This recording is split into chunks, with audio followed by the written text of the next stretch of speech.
So, Mars has several faces. No, really. Back in 1976, when the Viking 1 orbiter was checking out the red planet, it spotted something interesting, a big structure that looked like a human face. It was in the region called Cydonia. It soon became very popular. A bit later, we also discovered the so-called crown face in Libya Montes. Mars in general has a lot of strange structures on it. In 2022, we spotted a door-like structure there. NASA's Curiosity rover snapped some pictures of a rocky mound called East Cliffs on Mount Sharp. This mound has natural cracks in it, and one of them is about the size of a dog door, like something from an ancient Egyptian tomb. A lot of people hyped that story up. The image was shared widely on social media, making the crack look bigger than it really is. Some people think that it's hinting at extraterrestrial life. But after looking closely, NASA found out that it was just a narrow crack in the rocky terrain. These cracks and gaps are pretty normal in rocky areas, both on Earth and Mars. The crack formed naturally over time, maybe from wind erosion or Marsquakes. Mars is a gold mine of mysterious structures. Recently, we found some strange spiral shapes there. These are giant coils made of lava, and they look like big springs or loops. For years, we weren't sure whether Martian valleys were formed by lava or ice. These lava coils are shedding light on that mystery. Now, thanks to higher-resolution images from NASA's Mars Reconnaissance Orbiter, researchers have spotted 269 lava spirals that can't be explained by ice-related activities. What's fascinating is these lava coils are like the ones we see on Earth, like those formed by Hawaiian lava flows. These spirals are so well preserved that they were easily overlooked before. They range from 16 to almost 100 feet wide and are subtle, blending into the dusty Martian landscape. These coils can teach us a lot about Mars's composition, especially its crust and mantle. We still don't know much about those. But Mars isn't the only planet with strange structures on it.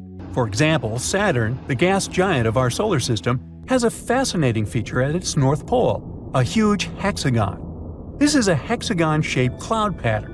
It's about 9,000 miles long, making it larger than the diameter of Earth. It's thought to be a jet stream made of gases moving very fast, at about 200 miles per hour.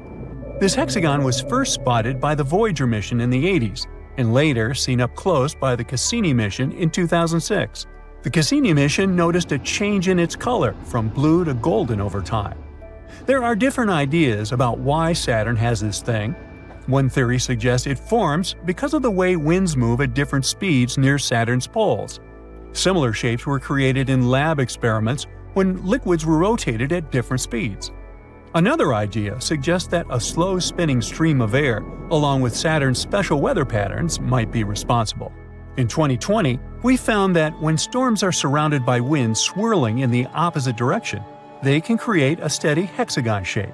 So far, this is the most likely explanation. Saturn also got lucky with the bizarre moons. One of them is called Lapidus. This moon has a weird feature, a huge ridge that wraps around its middle like a giant belt. This basically makes it look like a giant walnut. Where's my nutcracker?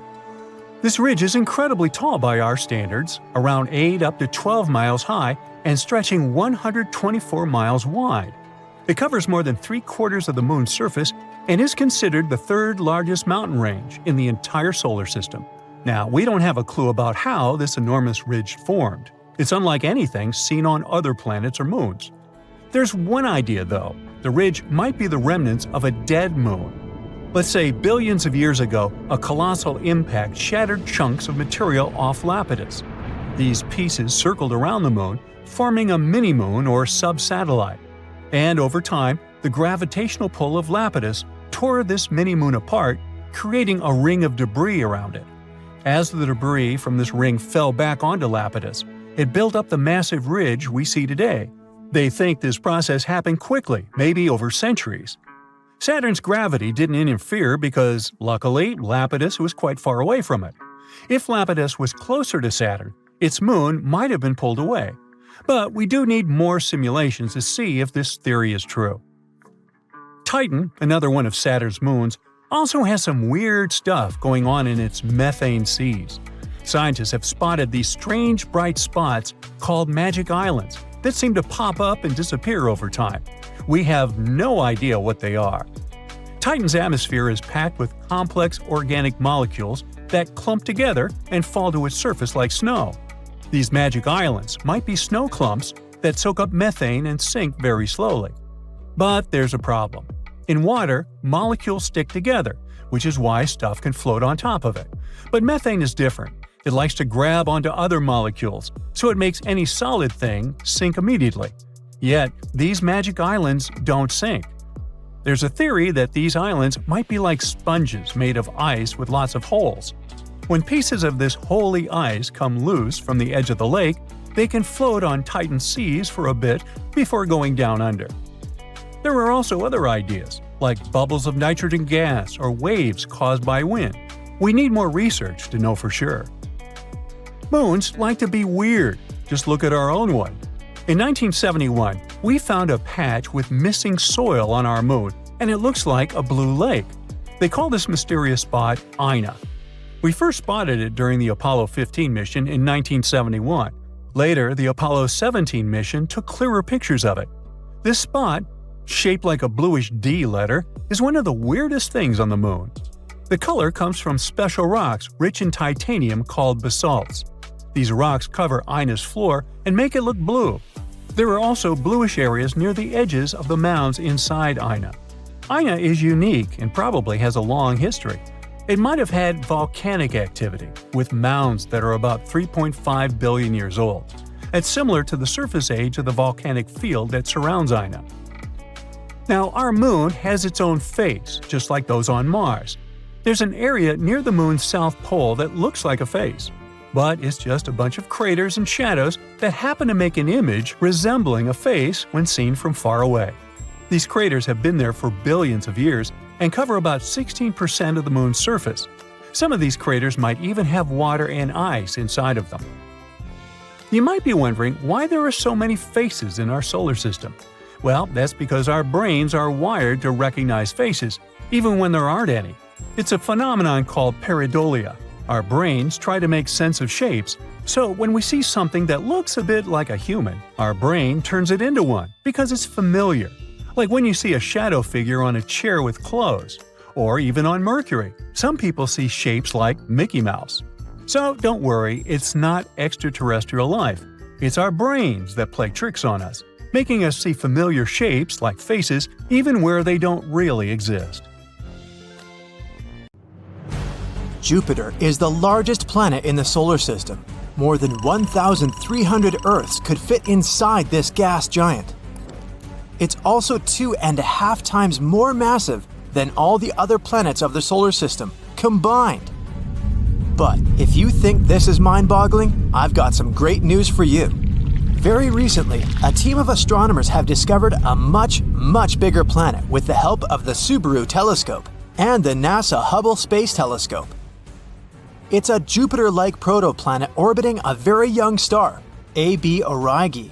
The star is probably still forming and is no more than 5 million years old. For comparison, our Sun is 4.6 billion years old. The young star is located at around 531 light-years away from Earth in the constellation of Aurigae. The star is shrouded in a thick, quickly moving layer of gas and dust. This disk feeds the growth of the star. Later, what's left of the disk will come together to form the elements of the planetary system. Planets, dwarf planets, comets, asteroids, you name it. But back to the newly discovered planet. It's a gas giant whose mass equals that of 9 Jupiters. Can you imagine this colossus? It takes the planet, named AB Aurigae b, almost 588 Earth years to complete just one journey around its parent star. Maybe because it's 93.9 AU, astronomical units, away from it. Now, why is the discovery of this planet so amazing? Because according to astronomers, it's been forming in a very bizarre way. Or should I say, is forming, since this gas giant is still in the process. Anyway, the unusual thing is that AB Aurigae b is coming together as a result of a top-down gravitational collapse of giant clouds of gas. But scientists say that a much more common model of planetary formation is when dust and rocks gradually accumulate around some kind of core. This proves the idea that there are numerous ways for planets to form. It can also mean that there probably are very diverse planetary systems in our home Milky Way galaxy. But AB Aurigae b isn't the largest exoplanet ever discovered. In 2005, astronomers spotted a mysterious space body. Later, they called it GQ Lupi b. The thing was orbiting a young star at a distance 2.5 times greater than that between the Sun and Pluto. Scientists came to the conclusion that the object was either a planet or a brown dwarf, which is basically a tiny star. If astronomers decide that GQ Lupi b is a planet, it will be the largest ever found, with a radius that is 3.5 times that of Jupiter. The biggest star we know about is called UY Scuti. This hypergiant has a radius that is about 1,700 times greater than that of the Sun. If you somehow manage to place UY Scuti in the center of the solar system, its edges would stretch far beyond Jupiter's orbit. As for the dust and gas streaming from the star, all this would extend beyond the orbit of Pluto. That's 400 times the Sun-Earth distance. A black hole is a spot in space where the pull of gravity is so strong that even light can't escape it. But why is gravity so powerful there? Because matter is squeezed into a teeny tiny space. Supermassive black holes, which can be many millions of times the mass of the Sun, tend to lurk in the centers of galaxies. The most massive black hole astronomers have discovered so far is TUN 618. Its mass is equal to that of 66 billion suns. It was the year 2010. With the help of the Fermi telescope, astronomers spotted something ginormous, something entering the Milky Way. Their discovery looked like massive blobs of matter that could only be observed in particular wavelengths of light. They were also about 25,000 light-years tall. Scientists think that the blobs, called Fermi bubbles, could be produced by our galaxy's central black hole. Space seems to be extremely deserted, but some places are even emptier than the rest, like supervoid in Eridanus. Astronomers noticed this huge region of empty space in 2004. The area stretches 1.8 billion light-years across. It's mysteriously devoid of gas, dust, stars, and even dark matter. A nebula is a massive cloud of gas and dust floating in space. Some nebulae form when a star is nearing the end of its life and throws out loads of gas and dust. Others appear in regions where new stars are forming. The largest nebula we know about is the Tarantula Nebula. In its longest span, it measures over 1,800 light-years. This nebula, also known as 30 Doradus, is located around 170,000 light-years away from Earth. Unlike its namesake, the tarantula isn't dangerous. Quite the opposite. It's a stellar nursery, which means it's a region where tons of young stars are born. Even cooler, it's the most active star-forming area in our entire galactic neighborhood. In 2021, the biggest ever comet we know about entered our solar system. It was 85 miles across, and its icy nucleus was 50 times greater than the nucleus of the previous record breaker. The intruder's mass was a whopping 100,000 times bigger than that of the average comet. In fact, see 2014 UN 271, Bernardinelli Bernstein, was so large that astronomers first classified it as a minor planet. Is it going to crash into Earth? Nah.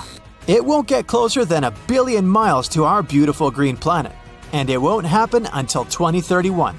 But could there be comets even bigger than that? Who knows, but the thought is terrifying.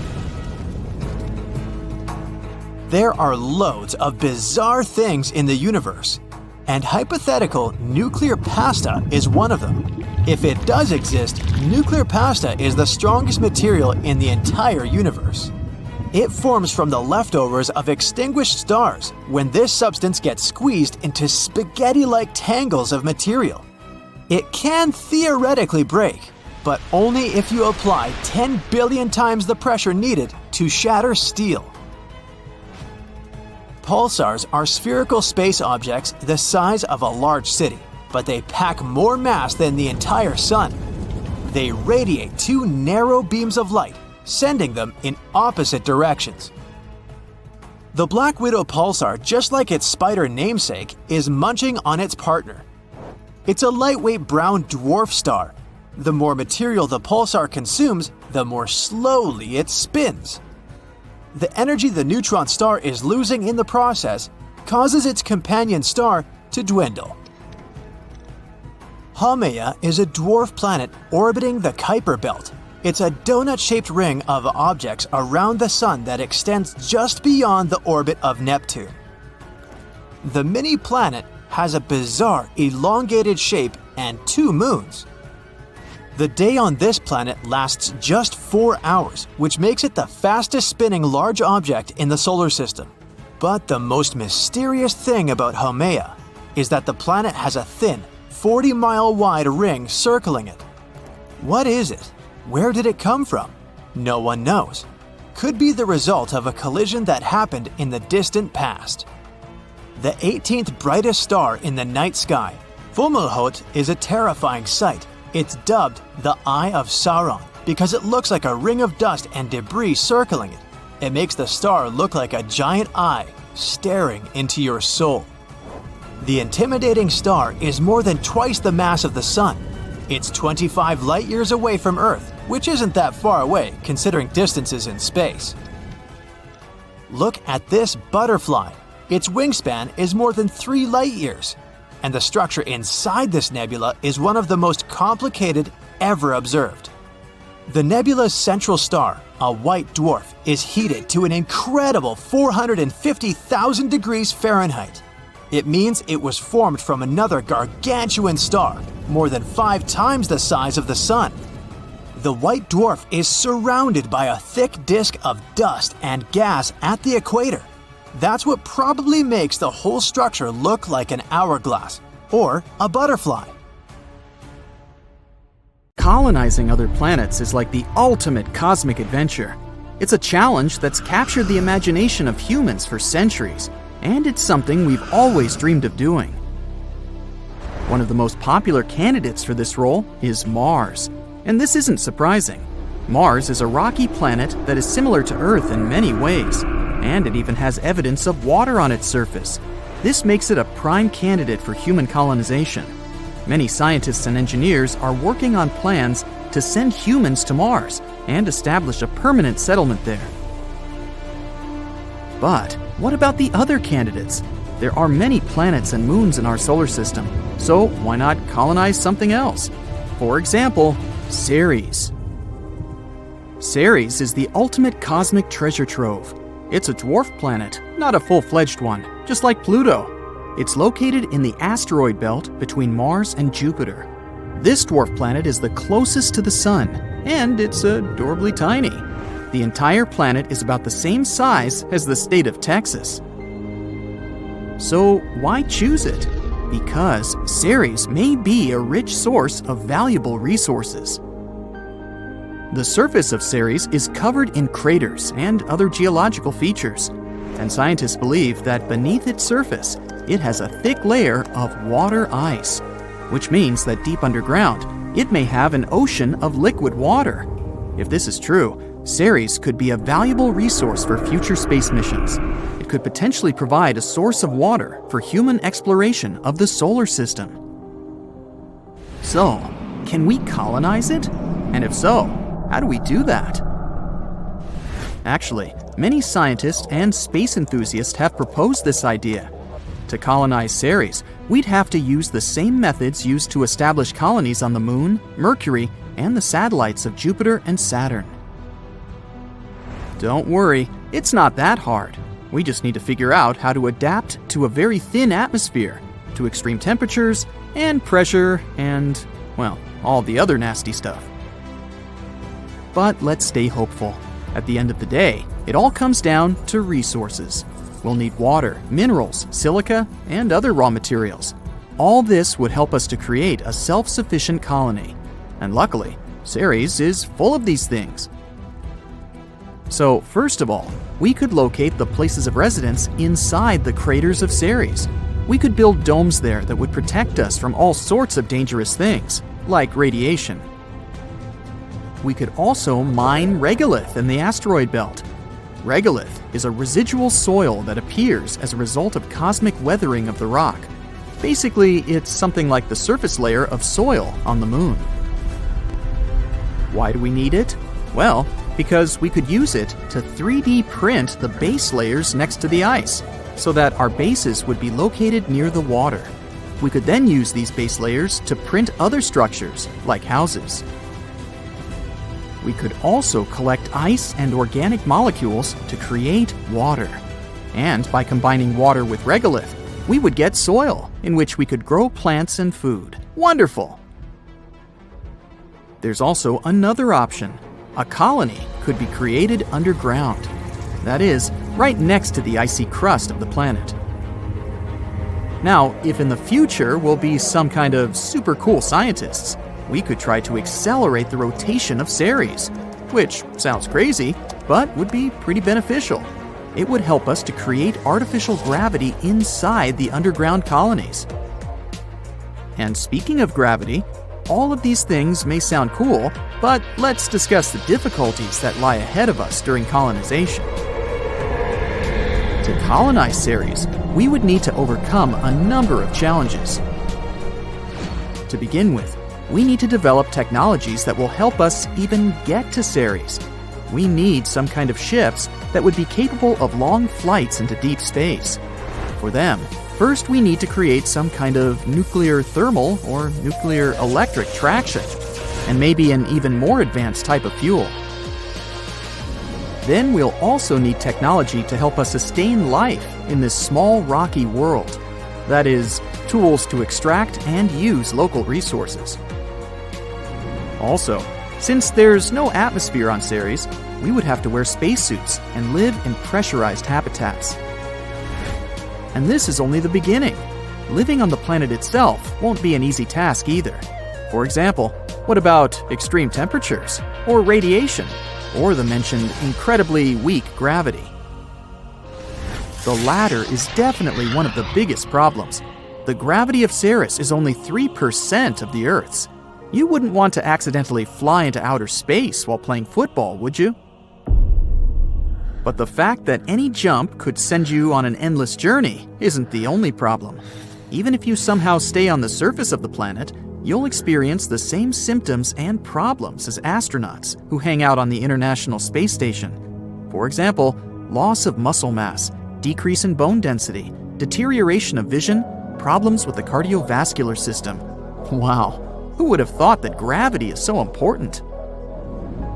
So therefore, if we wanted to survive on Ceres, we would need either a bunch of doctors or some kind of artificial gravity. And don't even get me started on how low gravity will slow down production and work. And of course, we can't go anywhere without discussing money. Colonizing Ceres would cost us a huge expense, especially taking into account all of the above. And yet, despite all these things, Ceres still stays one of the best candidates for colonization. For example, Ceres contains lots of methane and ammonia. They can be used as a manufactured fuel or a nitrogenous gas.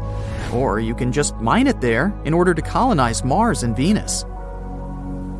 Even low gravity has its advantages. Thanks to it, it will be very easy to launch spacecraft from Ceres. We'll waste much less fuel, which means that transportation from Ceres to other planets would be much cheaper and more efficient. So, even if Ceres doesn't become our permanent residence, it can become a good transport hub, something like a spaceport. we could use it as a base for mining all sorts of useful things from the asteroid belt. Then, we could transport all these resources back to Mars or Earth. And it can also become a refueling station for ships traveling further beyond the solar system. Sounds cool and pretty sci-fi-ish, doesn't it? But it seems that any attempts to create a permanent base in the asteroid belt will have to wait. Colonizing other planets is a difficult and complex task. It'll require the cooperation and expertise of many different people, and it will involve developing new technologies and overcoming many challenges. Before we go to Ceres, we need to build infrastructures on the Moon, Mars, and somewhere in between. Otherwise, any attempts to colonize it would be prohibitively expensive and would most likely fail before future missions could even reach it.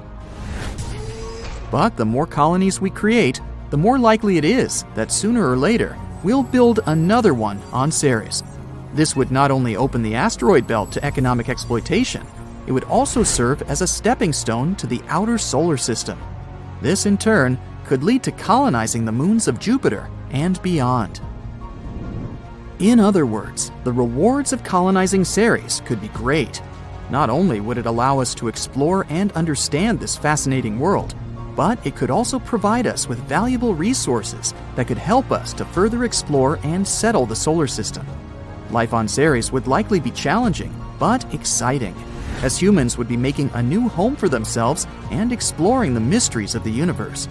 Just imagine all the new planet-themed restaurants and shops we could have.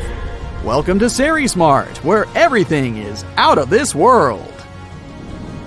So, if you're a fan of cosmic treasure hunts, Ceres is surely a rich and rewarding destination. Just make sure you bring some weights on your feet so you don't fly anywhere.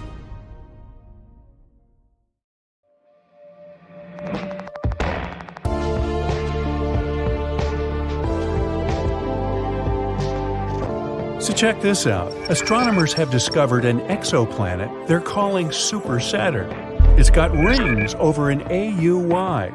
An AU is the astronomical unit, the distance between the Sun to the Earth. That's an incredibly huge ring system, hence its name. Super Saturn is being called Mamajek's object after the astronomer who led the team to whom we owe the discovery. Professor Eric Mamajek of Rochester University in New York found Super Saturn while scouring through data downloaded from wide-angle transit observations. WASP is the acronym for Wide Angle Search for Exoplanets. It's an ingenious project developed in the year 2000 by astronomers at Queen's University in Belfast, Northern Ireland, and St Andrews University in Scotland. Using 4 telescopes, the CCD video cameras on the scopes record the slight dimming of starlight caused by objects passing in front of stars. This is called the transit method of exoplanet detection. So, for example, the planet Venus transits across our view of the Sun every couple hundred years. A black dot, the silhouette of Venus, is visible, crossing in front of the Sun as Venus passes between our line of sight and the Sun. This tiny eclipse causes the amount of sunlight coming to Earth to be reduced by a minuscule amount, also known as teeny tiny. The same is true for all the stars in the Milky Way that have planets going around them. Exoplanetary transits in front of stars must be in direct line of sight with Earth for the starlight to be dim. Such transits do not occur very often. That's why thousands of stars must be looked at simultaneously for as long of a duration as possible, between 4 and 8 hours a night. WASP was created to stare continuously at as wide of a range of stars as possible. Maybe one of them would show an exoplanet transit. That translates into a lot of data being produced, about 40 gigabytes per viewing session. Computer scientists at Leicester University in England developed a computer program to store the data and generate photometric graphs of the light intensity of each star. Open University, also in England, joined the WASP project, took this data, and made it available for research by astronomers worldwide. The graphs of the intensity of starlight show that changes in its brightness are called light curves. These graphs have 2 axes. One is in the timeline axis, the other one is the intensity of light. As the object, considered an exoplanet, though it could also be a brown dwarf star, crosses in front of the star. The timeline axis keeps track of how swiftly it is moving. It tells us how close the object is to the star, while the brightness axis keeps track of how much the starlight dims. This way, we can find out how large the object is. Now, obviously, big objects will dim the light more and be easier to detect. At present, Earth-based equipment is not sensitive enough to measure the dimming caused by planets as small as Earth. Neptune's size and larger ones are the limit for WASP. However, the James Webb Space Telescope, which is now in operation, has a much greater sensitivity and will be able to resolve the transits of Earth-sized exoplanets. Now, I know you want me to get to Super Saturn, but there's something else you should be familiar with before we get there. If the exoplanet has an atmosphere, or, in the case of Super Saturn, a ring system, the starlight from the star the planet is transiting will shine through the atmosphere or ring system, and that can be detected too. The light curve will show less dimming in the photometric data, because not all the starlight is being blocked. Some light is still getting through the atmosphere or rings. This is important because it gives astronomers a reading of the atmosphere. The James Webb Space Telescope is fitted with spectroscopes that can determine the gas content of the transiting exoplanet atmospheres: oxygen, methane, carbon, etc. The WASP project has been really catching on. There's a Super WASP project now consisting of WASP North and a WASP South.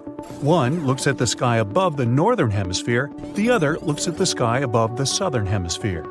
There's also a Next Generation Transit Survey, NGTS, based on the WASP project. It's automated, so astronomers don't have to stay up all night sipping coffee, but they can if they want to. Located at the European Southern Observatory in the Atacama Desert in Chile, the NGTS scans millions of stars and has discovered over 100 exoplanets, down to a size as small as 3 times the size of Earth. NGTS has started a Planet Hunters Club on social media. Citizen scientists can search the online database of light curves and perhaps discover your very own exoplanet. What had been a strictly British effort started by 1 or 2 astronomers is now a worldwide phenomenon. With the ability to read the spectroscopic signatures of atmospheric gases during exoplanet transits, a new idea emerged: techno-signatures. That is, specifically identifying gases in exoplanet atmospheres that are produced by civilizations. The James Webb Space Telescope can do this. Gases from pollution, such as chlorofluorocarbons (CFCs), can be seen spectroscopically if present. Tritium from fusion reactions, if they have them, can also be detected, along with heat patterns from cities on the planet's surfaces. Technosignatures is a recent concept that originated after the WASP project started. Who knows what it will turn up? Now, let's get back to Super Saturn. The star that Super Saturn orbits is J1407, a small, dim, sun-like pre-main sequence star of the 13th magnitude. Huh? Well, the human eye can only see stars to about the 6th magnitude, and each magnitude is 2.5 times dimmer than the previous one.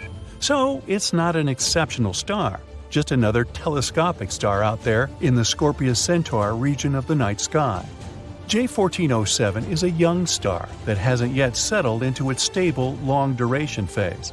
This is important because Super Saturn, officially J1407b, is showing signs of having a ring system in an early stage of development. Super Saturn's light curve was tucked away in the mountain of data from the Super WASP project.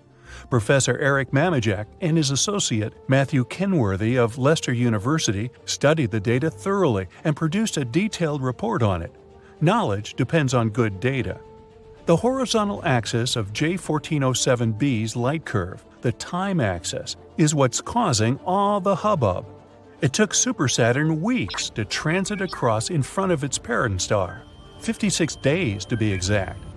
Planetary ring systems that we are familiar with in our solar system orbit right around the equators of the gas giant planets and are very thin, from only a few meters thick down to a few centimeters. In a telescope, Saturn's rings will seem to disappear when the planet is at zero inclination toward Earth. Saturn must be inclined at an angle in relation to Earth to see Saturn's beautiful ring system. It's something everyone should make a point of seeing: Saturn in a telescope. If Super Saturn's rings blocked most of the light from J1407 for 56 days, it means that the planet had to be orbiting at a steep inclination to its star. If it were at zero inclination, we wouldn't see the rings blocking any light. Therefore, the orbital time could be determined, 10 years minimum to 200 years if the orbit is highly elliptical. The superplanet itself is calculated to be 24 times the mass of Jupiter, which means that if it is gaseous, it could be a brown dwarf star. Super Saturn appears to have a Mars-sized object orbiting around it, because there is a huge gap in the rings that was most probably cleared out by a large object. The Cassini division in the rings of Saturn is where the moon Mimas has cleared out a path through Saturn's rings. The light curve of Super Saturn has only been observed once. All the exoplanet detection systems are keeping an eye out for it to come back around J1407. No one knows when that will occur. Some astronomers have suggested that J1407b is a brown dwarf star system in itself, merely passing in front of, but not connected to, star J1407. An orbital reappearance of Super Saturn would disprove that conjecture. The center region of Super Saturn blocked out all the light from its primary star. This is what indicates that the ring system is new and in an early developmental phase. Over time, the very dense ring mass close to the planet is expected to thin as all this matter gets absorbed into the planet or ejected into space. This is what has happened with our solar system's gas giant planets. The Mamajek object is a shocker. Never before or since has a light curve been detected like Super Saturn's. Super Saturn has added a new chapter to our understanding of the formation of ring systems. So, here's to you, Super Saturn. Hope to see you again soon. There's only one star in our solar system, the Sun. And all the planets orbit the star. But there are also systems where a planet orbits two suns. For example, Kepler 16b. It's an inhospitable and cold place, made of half rock, half gas. But the coolest thing there is that if you visited this planet, you'd see two sunsets and have two shadows. But astronomers seem to have found something rarer and more bizarre. There might be a planet that orbits three stars at once. The GW Orionis star system is around 1,300 light-years away from our planet. It's composed of three orange rings. They're made of dust and nested inside one another. In the center of this system, you can see three stars. Two of these stars are binary. It means they orbit each other. The third star revolves around them. Scientists have found out that the three rings are misaligned. The innermost ring swings widely in its orbit, and the outermost ring has a tilt of 38 degrees. So, astronomers came up with two theories. The first theory says the break in these rings occurred because three suns created torque at the center of the entire system. Torque is a gravitational force that always acts toward the center. But sometime later, this theory was written off. There wasn't enough turbulence in these rings for this theory to work. The second theory claimed that this phenomenon could be happening because a planet formed inside one of these rings. A young planet could affect the gravitational balance of the three-ring system and be the reason they were spread so far apart. There's a specific gap in the dust cloud. Based on its size, the planet we're talking about must be a large gas giant the size of our Jupiter. All space objects have been formed thanks to gravity pulling matter together. If there's even the slightest rotation at the beginning, the spin rate increases with time, especially when an object starts collapsing. That's why all space objects rotate, including dust particles and even black holes. Black holes lose their mass because of a thing called Hawking radiation. Their event horizons are becoming smaller, but this process is very, very slow. A black hole's event horizon is a point of no return. It's like a boundary that surrounds a black hole, and nothing, including light and radiation, can escape once it crosses this boundary. The average black hole would need billions of times the age of our universe to disappear completely. Our home Milky Way galaxy might also contain a supermassive black hole, but we're in no danger. One of the closest large black holes, V4647 Sagittarii, is most likely 20,000 light-years away. It's safe to observe the effects black holes create from a distance. Problems start when you get too close because of their mind-boggling gravitational force. Galaxies can consume one another, which is one of the ways how they evolve over time. Our closest neighbor is called Andromeda, and it's currently munching on one of its satellite galaxies. In the past, Andromeda ate at least 2 others. Plenty of star clusters are scattered all over this galaxy. Andromeda must have stolen these stars from other galaxies. Scientists have finally managed to identify those stars. They have tracked them back to galaxy mergers that happened billions of years ago. 10 billion years ago, our home galaxy also went through a collision. That's why now its halo isn't like the ones other spiral galaxies have. Scientists first thought it was several small collisions, but then they realized that most of these space objects in the Milky Way came from a single source. It was another galaxy, Enceladus, that the Milky Way collided with. The Milky Way and Andromeda galaxy might collide, but it's unlikely to happen in the next 4.5 billion years. Neutrinos are electrically neutral particles that are so powerful that they can go through miles and miles of lead, and nothing will stop them. Some of them are passing through your body as you're watching this. Neutrinos get formed both in the nuclear reactions inside alive stars and in the supernova explosions when stars go out. These particles are nearly massless. They need less than 3 seconds to get to the surface of the sun, and then they can reach our planet in only 8 minutes. There's a planet, TOI 1231b, around 90 light-years away from Earth. It's similar to our Neptune.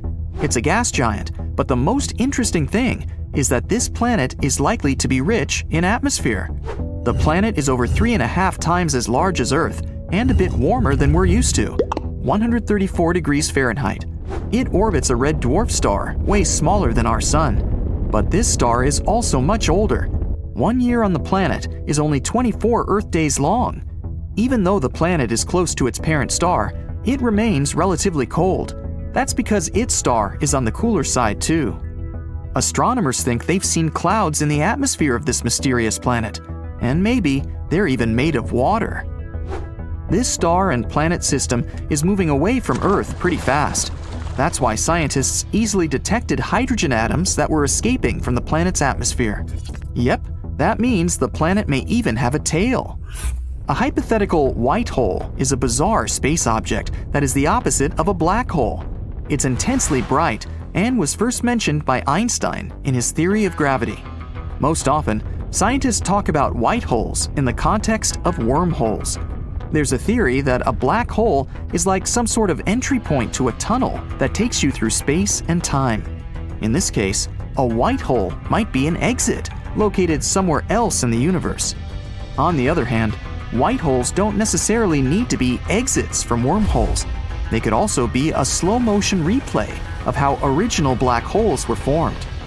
So, the formation of a black hole starts with an old massive star.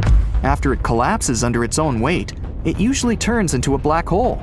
But sometimes, quantum processes don't turn a star into a black hole. Instead, they make a white hole that starts spewing out the matter of the original star again. But so far, this is just a theory. Some planets, like Mars and Venus, have pretty intense weather with powerful storms, and now an equally strong space hurricane might have come to Earth. It was a swirling mass of air about 620 miles wide. Satellites spotted the hurricane hundreds of miles above the North Pole, somewhere in the Earth's upper atmosphere. The hurricane was raining not water, but electrons. It lasted almost 8 hours before it finally broke down. It was spinning in a counterclockwise direction. It's possible there are oceans hidden under the surface of the moons surrounding Uranus. Scientists have also been investigating the oceans on Jupiter's moon Europa and Saturn's moon Enceladus. These oceans are hidden below the moon's icy crusts. Uranus has 27 moons. 5 of them are especially big. Those are Umbriel, Titania, Oberon, Miranda, and Ariel. Back in the 1980s, when people sent Voyager 2 to get us some images of these 5 moons, scientists found out that they had lots of craters and were made up of ice and rock. Pictures astronomers got then also showed signs of liquid water. It was erupting from the moon's depths and freezing on the surface. One of the most plausible explanations was the oceans under the surface. As a moon moves around a planet, the magnetic field of that planet tugs at it. That is how the moon stays in its orbit. This tug generates an electrical current that transforms into a magnetic field. Such a magnetic field is called induced, and subsurface oceans might be the reason why this induced field can be produced. Saturn is well known for its famous rings, but Neptune, Uranus, and Jupiter also have rings. At the same time, Saturn has something really special we've never seen on any other planet. It's this huge hexagon storm moving around the planet's north pole. Each of its sides is almost 7,500 miles long. That's an area so great, we could place almost 4 Earths inside. According to thermal images, this hexagonal cloud pattern goes down into Saturn's atmosphere for around 60 miles. The planet is hiding behind thick clouds, and sunlight can't get through them. That's why astronomers can't see what exactly is going on there. But there are theories. Saturn is a gas giant. When gas deep inside the planet gets heated, it strays further out. Huge amounts of energy are released along with that gas, which makes it rise, expand, and lose density. The same processes cause hurricanes and tornadoes on our planet. On Saturn, whirling gases come out of a high-pressure zone located within Saturn's outer layers, and these gases trigger a powerful storm of such an unusual shape. While we may think of ourselves as advanced after catching a glimpse of the 8 planets of our solar system and their 200 moons, we really have little idea of what's out there. So much so that there's speculation that there might be one more planet in our solar system. Scientists call it Planet X or Planet 9. This undiscovered world could be hidden way out past Neptune. Asteroids and dwarf planets in this area have weirdly unexplained altered orbits, and Planet X may be the reason. Tales of this mysterious planet began over 100 years ago with a man called Percival Lowell. Lowell had a great love of space, and aside from having an impressive mustache, he was also super rich. Ooh, that lucky guy. He used his riches to build an observatory in Arizona. He then dedicated it to study the odd motions of Uranus and Neptune. Their gravitational pulls are slower than those of all the other planets in our solar system, almost as if there is a giant hidden object pulling them off course.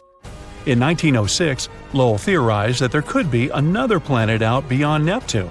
It probably caused those strange cosmic happenings. The man called this potential space body Planet X. In 1930, Pluto was discovered by Clyde Tombaugh at Lowell's very own observatory. It finally looked like people had an explanation for the weird orbital patterns. Lowell's team was on cloud 9 after the discovery, but their celebrations were short-lived. Soon, they found out that Pluto is way too small to be having that much of an effect on the surrounding planets. And it was also too far away from them, so it was back to the drawing board. Planet X, if it exists, is 10 times the size of Earth and 4 times its radius. It would take at least 10,000 years for the planet to orbit the Sun, and it would sit over 200 times further out than our home planet. That's 600 astronomical units from the center of the solar system. FYI, an astronomical unit equals the distance between the Earth and the Sun. But while that sounds super far away, it's actually not. The distance between space bodies is usually measured in light years, and an astronomical unit is a much smaller unit of measurement. For context, the most distant thing detected from Earth is the galaxy GNZ11. Cute name, huh? It sits a staggering 32 billion light-years away. Even so, our telescopes can still spot it, and just 1 light-year is the same as 63,241 astronomical units. Woo! So, if our tech can detect a galaxy that's so far away, how have we not been able to uncover Planet X? Well, it's probably down to the fact that it might not even exist. The theory of Planet X was pretty much debunked back in 1989. It was discovered that the mysterious gravitational pulls of Neptune had been a red herring all along. Scientists had massively misjudged just how big Neptune actually was. Voyager 2 visited the planet and discovered its actual size. This new info explained the odd gravitational pulls, meaning they weren't being caused by the so-called Planet X. But that's not where our investigation ends, as the hypothetical ninth planet once again popped up around 10 years ago. While the evidence behind Lowell's theory was wrong, his belief in Planet X may not have been. In 2015, astronomers Michael Brown and Konstantin Batygin discovered that there were, in fact, unexplained gravitational forces at play past Neptune. There are satellites that orbit planets perpendicularly, which doesn't happen anywhere else in our solar system. There's also clusters of asteroids that move in very specific ways, so specific that it's basically impossible that it could be random. Even weirder, there are satellites that travel in completely opposite direction to the Sun, unlike most other things in the solar system. A planetoid called Sedna also appears to be being pulled towards something, along with 6 others, all going in the same direction. And Brown and Batygin aren't just any other stargazers. They're both well-respected scientists at the top of their game. Konstantin Batygin has been named in Forbes as one of 30 scientists who are changing the world.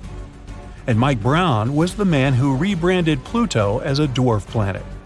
This means that when these guys say something, it's usually pretty legit, and you should probably listen. But the only way we can really prove Planet X exists is to actually find it, and this has turned out to be pretty difficult. To locate the planet, we'd need to use a method called transit photometry. This is basically where we monitor a whole bunch of stars for a long time and look out for any dips in the light they give off. These dips would likely be caused by a planet getting in the way, and ta-da! The existence of Planet X could be proved. But for this method to work, Earth, the new planet, and the Sun all have to be perfectly aligned. These circumstances are pretty rare, and if these conditions don't exist, the dip in light won't happen. Plus, this method would only really work with planets that are closer to the Sun than our Earth. That's Venus and Mercury.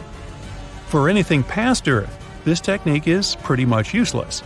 Another technique we could use is to find the potential planet through a good old-fashioned telescope.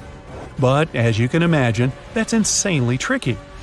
The furthest object that we've found in our solar system is a planetoid appropriately named Far, Far Out. But that's only 140 AU away from the Sun. That's only like a quarter of the way to Planet X. We can only see an object because of its brightness. The Sun is very visible to us because it emits huge amounts of light. And we can see the Moon because it reflects the Sun's light. Technically, the Moon has no right to appear brighter than everything else in the night sky. It only seems brighter because we're closer to it. The farther away an object is, the less bright it appears to us. The major issue with seeing the theoretical Planet X is that all objects in our solar system get their light from the Sun. They reflect sunlight, and that's why we can see them. Given how far away from the Sun Planet X might be, it makes it nearly impossible to see. And because of its really dim light, to view it, we would require perfect weather conditions as well as an extremely strong telescope. But Brown and Batygin have found the perfect one. The Subaru telescope is located at the top of a dormant volcano in Hawaii. It's huge and is capable of capturing even the weakest light from distant space objects. The issue that we need to figure out is where to point it. Without knowing where Planet X actually is, this basically turns things into a giant guessing game. There are also only around 3 nights every year when the conditions are clear enough to see the hypothetical Planet X. It's difficult, but not impossible. And still, most astronomers have called it a day and agreed that Planet X doesn't exist, stating that it's just a common myth. The most widespread explanation for the weird gravitational pulls is that there's a tiny black hole in our solar system. It's pulling the planets toward us. But don't worry. They say it's not big enough to actually munch on a planet. So Earth is all good, for now. The issue with the black hole theory is that, once again, it's almost impossible for us to track the thing down. While its mass could be as great as that of Planet X, the hole itself would be squished down to the size of an orange. Telescopes wouldn't be of any use. To find it, people would have to look for the gamma rays sent off by objects as they fall into the black hole. Another way we could find it is to release hundreds of tiny spacecraft. They would pass close enough to the hypothetical hole, and when they got pulled toward it, we could probably detect it. But don't count out Brown and Badigeon's theory. It's still being documented by NASA. And until we find unmistakable evidence to prove any theories, Planet X might still be out there. Soaring temperatures of more than 11,000 degrees Fahrenheit, solid rocks of blazing superhot fire, immense pressures 3.5 million times stronger than on the surface of the Earth. These are just some of the things cooking 1,800 miles beneath your feet as you're watching this video. How? The Sun is burning with a temperature similar to our planet's core, but it's 93 million miles away. So why isn't Earth melting away from its own core? Our little blue planet is made of many layers stacked one upon another. The inner core, the outer one, the mantle, and the crust. The deeper you go, the hotter and more pressurized it gets. Plate tectonics are layers of the mantle and crust piggyback riding, forever moving and just having a good time. Scientists discovered there are 9 plates in total in different parts of the world. When these plates move and grind on each other, earthquakes occur. Energy is released as a result, and we feel it on the surface. Think of it as trying to shut a car door after stuffing it to the brim. When you realize there's something in the way, remove it, and boom, everything topples. Billions of years ago, our lands were all interlocked in what was called Pangaea. But slowly, and I mean slowly, over the years, the continents drifted apart into what we have right now. The Earth was also cooler on the inside, but it slowly started generating more heat in the core. Earthquakes are measured with intensity and magnitude. We see how far the effects of an earthquake reach through magnitude, and the intensity is the measure of its power. Over at the mantle, the cooler rocks begin sinking, and hot material from the core rises up. When this happens, the plates begin moving, and as a result, they create mountains, hills, and bodies of water we have today. None of these things happen overnight. It takes millions of years to actually see something. All the way in the layers of the Earth, there are different sources of heat, mainly from when the planet was initially formed. Friction heating occurs when materials begin sinking down to the center of the Earth. Since the Earth is surrounded by a solid mantle, the crust floating on top of it acts as a barrier to protect us from the Earth's insides. But the secret for its success is the difference between heat and temperature. Simply put, heat is just energy, and temperature is its density. If the Sun was 1,800 miles away from the surface of the Earth and boiling at the same temperature as our core, we would melt like ice cream on a hot sunny day. A shock from a small short circuit when plugging out your phone charger from the socket won't be too harmful, even though a spark can have temperatures of around 2,700 degrees. But if you dipped your body in a boiling bath of hot water at around 200 degrees, let's just say it's not worth it. Just because the temperature of the Sun's surface is roughly the same as the Earth's core, doesn't mean the heat distribution is the same. The Earth's core is teeming with iron throughout the layers, but on the surface, the iron atoms are arranged into cube shapes. That's when iron is in normal room temperature and regular pressure. But put in extreme conditions, the atomic shape changes into hexagons. For a long time, scientists thought that the iron in the core was hexagon-shaped, but they found out it retained its cubic formation 1,800 miles underground. Since the core has so much pressure, the atoms simply don't have a place to move to change their shape. If you were standing in a subway train that was packed full, you wouldn't even have space to lift your arm. But everyone inside is able to switch positions while keeping the original shape. That's why the structure of the Earth's core is solid and not liquid. The atoms are so tightly packed that they can't even transition into a liquid state. But in a world where the Earth's core liquefied, we'd witness the worst consequences, starting with major and mass volcanic eruptions, earthquakes, and tidal waves. Every major hotspot would be in danger, and the ring of fire would be a non-stop fountain of lava spewing out. Cool material from the upper layers sinks down to the core and vice versa. With a liquid and incredibly unstable core, this process would be much faster. Every major city and town by the coast would be washed away by tidal waves, and all the volcanoes erupting will blacken the sky with ash and smoke. This would temporarily block the sunlight from entering our atmosphere and eventually force anything flying in the air to remain on the ground. The lands we currently live on would feel like ice breaking away from a glacier and floating off. Many dormant volcanoes would wake up from their slumber and spew out their morning lava all over the place. The ground formation and structure would change permanently. Magma from the bottom of the ocean trenches would find its way up to the surface and change the currents in the oceans. The Arctic Ocean and Antarctica would melt away and add to the rise of water levels all around the northern and southern hemispheres, and eventually the world. Wildlife on land wouldn't be able to flourish, and all the greenery would disappear. Marine life would have to find a way to escape the changes in the ocean temperature. The world economy would crash as an international emergency would be declared to try and figure out a way to stop this. But humanity would barely make it alive and would have to strive to continue existing. Well, of course, something like this will never happen. But if the Earth's core cooled down, then we wouldn't have massive volcanic eruptions, no devastating earthquakes nor tidal waves. In fact, none of these things would happen since they require energy to function. The continents would stop moving and changing. Sounds cool, right? No. This means that the magnetic field protecting our planet would disappear, which would make us extremely vulnerable to cosmic radiation, as well as asteroids and meteorites. The sun's rays will feel even more intense than usual, which will make it extremely unsafe for anyone to go outside. The heat produced in the core is responsible for recycling the carbon that goes back to the surface. Now, recycling would stop altogether. Carbon is an essential part of carbon dioxide that plants need to survive. So all the trees and plants on the surface and in the water would stop growing and wouldn't be able to produce oxygen for the rest of the world. With cosmic radiation and lack of oxygen, humans would have to live in bunkers with artificial ventilation systems. The Earth's surface would become a no-go zone and start to resemble Mars.